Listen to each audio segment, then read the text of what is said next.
In this video, I'll discuss how to identify and develop business rules within the context of the conversion process.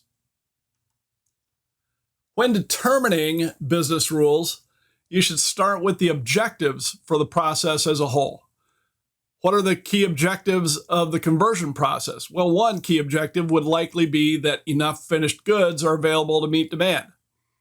This can help a company determine when to begin the conversion process to create additional goods. Are there other objectives? Within the process, each activity and event should be analyzed to determine what rules should be implemented.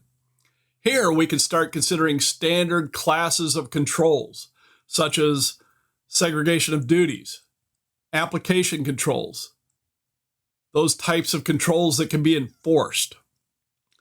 Now, what should be entered to initiate a production order?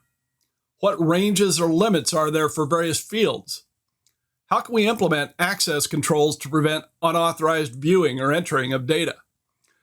Do we auto-number various documents that are used in the process, such as maybe the production order number?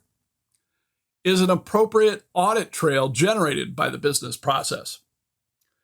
How can that audit trail be accessed, reviewed, and/or modified? As we evaluate the business process, we can start to build a matrix of business rules, starting with each step in the process, each activity and event, for example. For each of these, what is the objective? How is that step authorized? Are additional authorizations sometimes required?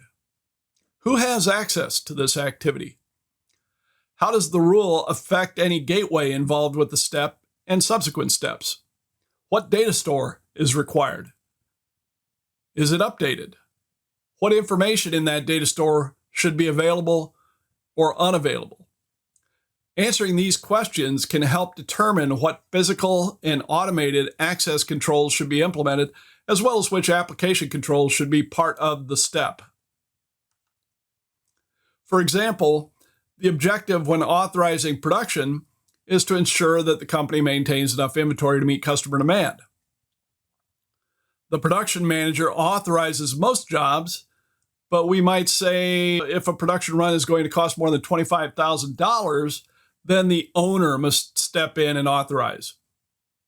Inventory control and the inventory manager manage the inventory records, so the production manager should not be able to modify them. The production authorization screen should automatically generate that authorization number, generate a default date, and perform appropriate field checks, for example, reasonableness checks, limit checks, range checks, validation checks, and completeness checks, and possibly others. The application should also create an audit trail that will be updated throughout the entire production run. Now, there could be more for this step, but hopefully you get the idea. This process will continue for each step in the conversion process, and we'll fill out this matrix as a guideline for the business rules we need. That's it for our discussion of the business rules in the context of the conversion process. I hope you found it useful.